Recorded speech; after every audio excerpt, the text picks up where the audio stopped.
السلام علیکم ورحمۃ اللہ وبرکاتہ۔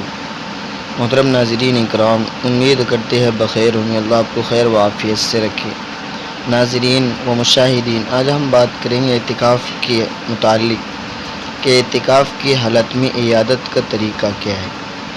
آیا اعتکاف کی حالت میں مریض کی عیادت کر سکتے ہیں یا نہیں کر سکتے؟ اگر کر سکتے ہیں تو پھر اس کا طریقہ کیا ہے؟ حضرت عائشہ رضی اللہ تعالیٰ عنہ فرماتی ہیں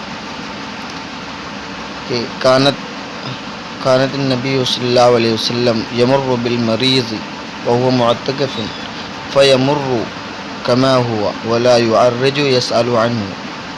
اللہ کے ماں عائشہ صدیقہ رضی اللہ تعالیٰ عنہ فرماتی ہے، اللہ کے رسول صلی اللہ علیہ وسلم جب کسی ضرورت سے باہر نکلتے یا کسی مریض کے پاس سے گزرتے تو نہ ٹھہرتے اور نہ راستے سے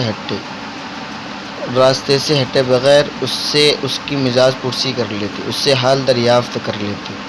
اللہ کے نبی صلی اللہ علیہ وسلم قضائے حاجت کے لیے، شرعی ضرورت کے لیے جب مسجد سے باہر نکلتے تو راستے سے ہٹے بغیر یا رکے بغیر مریض سے اس کا حال پوچھ لیتے تھے، اس کی مزاج پرسی کر لیتے۔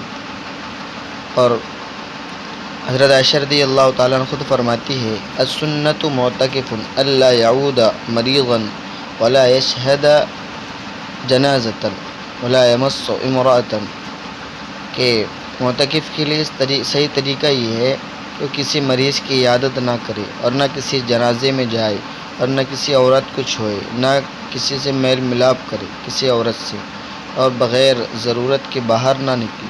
یہ صحیح طریقہ ہے۔ اور اگر عیادت کرنی ہے تو راستے سے گزر رہے ضروریات کے واسطے تو فوراً رکے بغیر، راستہ ہٹے بغیر اس کی عیادت کر لے، اس کا مزاج پوچھ لے۔ اللہ رب العزت